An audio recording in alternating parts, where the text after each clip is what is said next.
দলীয় নেতৃত্ব ও পুলিশ আধিকারিকদের সঙ্গে নিয়ে রথের দড়িতে টান দিলেন বিধায়ক জীবন কৃষ্ণ সাহা। নমস্কার, ইন্ডিয়া নিউজ বাংলায় আপনাদের স্বাগত জানাচ্ছি আমি ঋতুশ্রী মজুমদার।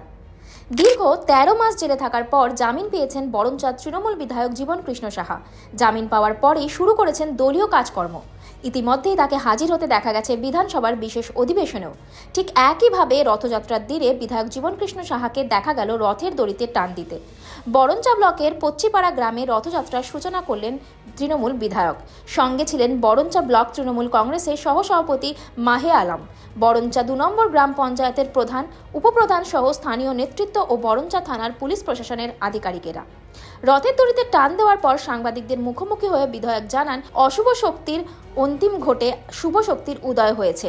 তাই আজকের এই কর্মসূচি তার শুধু আজকেই নয়, গত 2 বছর আগেও এই গ্রামে এসেই রথের দড়িতে টান দিয়েছিলেন তৃণমূল বিধায়ক জীবন কৃষ্ণ। যদিও তারপর কেটেছে একটা গোটা বছর, আর দীর্ঘ 13 মাস ধরে কার্যত নিয়োগ দুর্নীতি কাণ্ডে গ্রেপ্তার হবার পর অবশেষে জামিনের পর এবার বিধায়ককে দেখা গেল রথযাত্রার অনুষ্ঠানে যোগদান করতে। বড়োয়া বিধানসভার অন্তর্গত বড়োয়া 2 অঞ্চলে পচিপাড়া গ্রামে এসেছিলাম। এই গ্রাম সত্যি আভিজাত্য গ্রাম, আভিজাত্য লোকজনের বসবাস। তাই এখানে যে রথযাত্রা যে উৎসব, সেই উৎসব খুব ধুমধাম করে পালিত হয়।